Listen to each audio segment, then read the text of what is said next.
Ça faisait longtemps qu'on me demandait une vidéo sur le porno en général, mais alors que j'ai toujours été complètement pour, j'avais pas forcément envie de faire une vidéo du genre les stars du porno les mieux payées ou un truc dans le genre. Le porno a toujours été un petit peu dans le coin, même bien avant internet. C'était en bouquin, puis en film, puis en magazine, puis à la télé, puis en cassette, en DVD, et maintenant, oh mon dieu, c'est sur le net! Donc en gros, le porno a toujours eu son succès et se retrouve par conséquent sur tous les médias.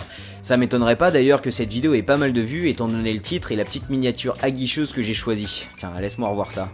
Ah, pas mal. Quoi, non rien chérie, je suis juste en train de faire ma vidéo. Par contre, je suis pas sûr du nombre de likes que j'aurai, parce que ça va pas forcément être la fête aux tétons dans cette vidéo. Maintenant, il faut avouer que la situation a quand même changé depuis quelques années. Je me rappelle personnellement que quand j'étais petit, j'avais vraiment trois choix si je voulais si je voulais me pignoler. On va parler de porno aujourd'hui, donc autant ricaner 2 minutes au début pour qu'on puisse en parler tranquillement ensuite. Donc j'avais que 3 choix. Premièrement, il y avait le film érotique sur M6 le dimanche soir, et là fallait vraiment sincèrement croiser les doigts pour pouvoir voir un téton et 3 poils. Ensuite, il y avait un petit magazine qui s'appelait Union et que j'avais réussi à me dégoter et qu'il fallait planquer pour pas que ma mère le trouve. Et finalement, j'utilisais surtout un truc qui a dû se perdre en route pour ce genre de choses, ça s'appelle l'imagination et je l'utilisais surtout en semaine.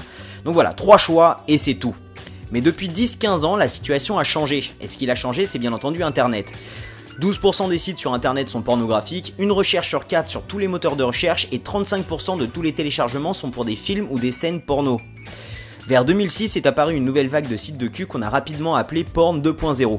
Vous les connaissez sûrement, donc RedTube, YouPorn, Xhamster, Xvideo et plein d'autres, tous basés sur le système de YouTube et qui a laissé la possibilité à toutes et tous de mettre en ligne et d'accéder à des quantités quasi infinies de porno gratuitement et avec très peu de contrôle d'âge. Les chercheurs ont donc commencé à se pencher sur ce phénomène de masse qui touche les petits et les grands depuis très peu d'années. Donc jette ton sexe en l'air parce qu'aujourd'hui on va regarder le top 5 des études surprenantes sur le porno. Numéro 5, les jeunes français consomment de plus en plus de porno. En octobre 2013, une étude réalisée par l'Institut français d'opinion publique, qu'on appelle aussi l'IFOP, a questionné plus de 1000 adolescents et jeunes adultes, donc des garçons et des filles entre 15 et 24 ans, sur le porno et leur sexualité. Cette étude recherchait à comprendre l'influence des nouvelles technologies sur les comportements sexuels des jeunes. En gros, les jeunes ont maintenant accès à du porno 24/24, 7 jours sur 7, qu'est-ce que ça change? Voilà ce qu'ils ont trouvé. Premièrement, que ça soit chez les jeunes hommes ou les jeunes femmes, la consommation de porno a beaucoup augmenté depuis 2006. Alors ça c'est une surprise.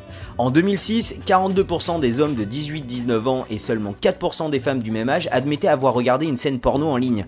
En 2013, donc 7 ans après l'arrivée du Porn 2.0, 71% des hommes de 18-19 ans et 42% des femmes du même âge déclarent avoir déjà regardé du porno en ligne. Sur la totalité des jeunes qui admettent avoir vu un film ou une scène porno, 71 d'entre eux avouent avoir vu leur premier film porno à 16 ans ou moins, et 12% disent l'avoir vu à 12 ans au moins.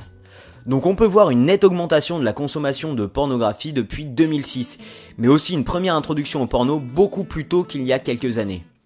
Numéro 4, une étude suggère que plus on regarde du porno, plus on peut y être désensibilisé. Cette étude publiée en 2014 par Kuhn et Galina suggère qu'une exposition répétée à de la pornographie finit par activer de moins en moins le système de récompense du cerveau. Donc ce qu'on appelle le système de récompense dans le cerveau, c'est la partie qui s'active quand quelque chose nous rend heureux. Quand on trouve de la nourriture, un partenaire sexuel ou quand on évite un danger par exemple. C'est-à-dire que plus on va regarder du porno et plus il nous faudra des images toujours nouvelles et toujours plus extrêmes pour que le cerveau réagisse de la même façon. Tout comme un adolescent qui va boire 2 bières sera un peu bourré, un adulte buvant régulièrement n'aura plus la même sensibilité à la bière. Il lui en faudra donc beaucoup plus pour avoir les mêmes réactions que l'adolescent avec 2 bières. L'étude a été faite sur 64 personnes saines, c'est-à-dire qu'elles ne déclaraient pas avoir de problème avec leur consommation de pornographie.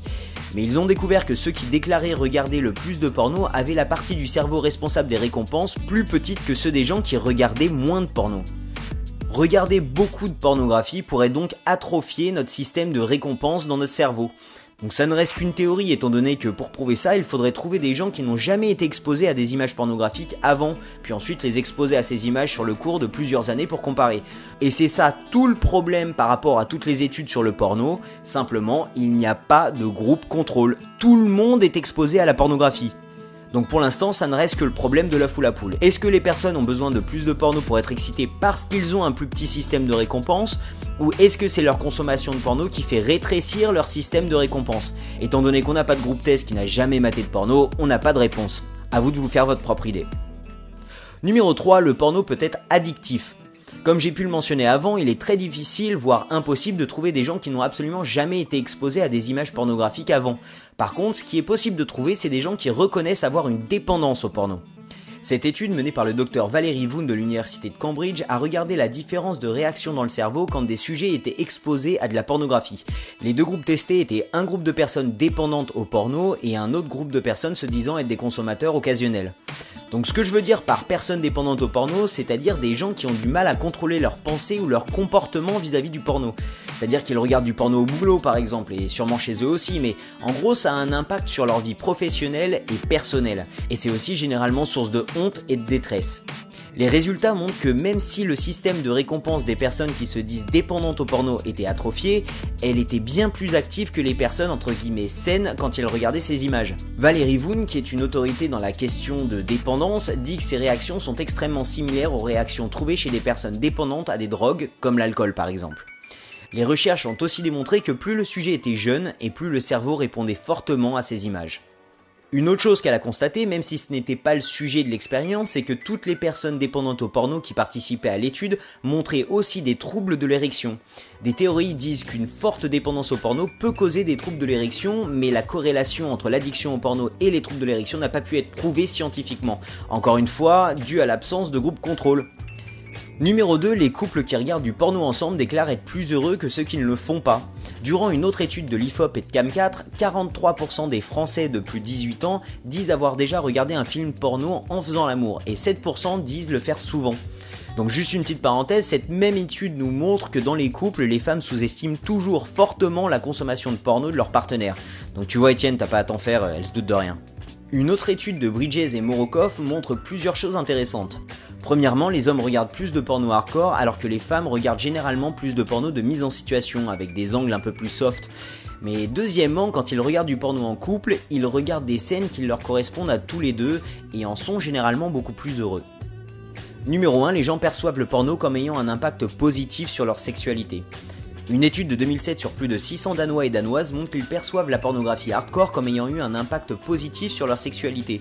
Les femmes disent généralement avoir beaucoup plus d'effets positifs que d'effets négatifs, alors que les hommes sont généralement un peu plus mitigés. Alors que la question de l'impact positif sur la vie sexuelle des jeunes Français n'a pas été posée dans l'étude de l'IFOP, on peut quand même noter une diversification des pratiques sexuelles chez les jeunes Françaises et Français. 47% des Français de plus de 18 ans déclarent avoir déjà essayé de reproduire des scènes ou des positions vues dans un film pornographique. On peut voir une augmentation constante entre 1992 et 2013 de pratiques sexuelles comme la fellation, le cunnilingus et la sodomie avec leurs partenaires.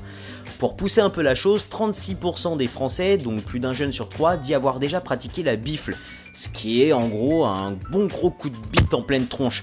La même étude montre que 24%, donc pratiquement un jeune sur 4, disent avoir déjà pratiqué l'éjaculation faciale durant un rapport, ce qui est en gros... Non, ça je pense que ça c'est clair. Les 3 positions préférées des jeunes Français et Françaises de 15 à 24 ans sont les suivantes. En 3ème position, l'andromatite, pratiquée par 74% des jeunes ayant déjà eu une relation sexuelle. En 2ème position, c'est la levrette, pratiquée par 78% des couples. Et en 1ère position, avec 84% des couples qui le pratiquent, c'est le grand classique, la position du missionnaire. Alors j'espère que cette vidéo vous a plu. Écoutez, j'aimerais vraiment remercier tous les tipeurs qui ont décidé de me tiper cette semaine, ça m'aide vraiment. Et surtout un grand merci à Jordan et Jérémy qui ont vraiment fait des dons généreux, donc merci à tous.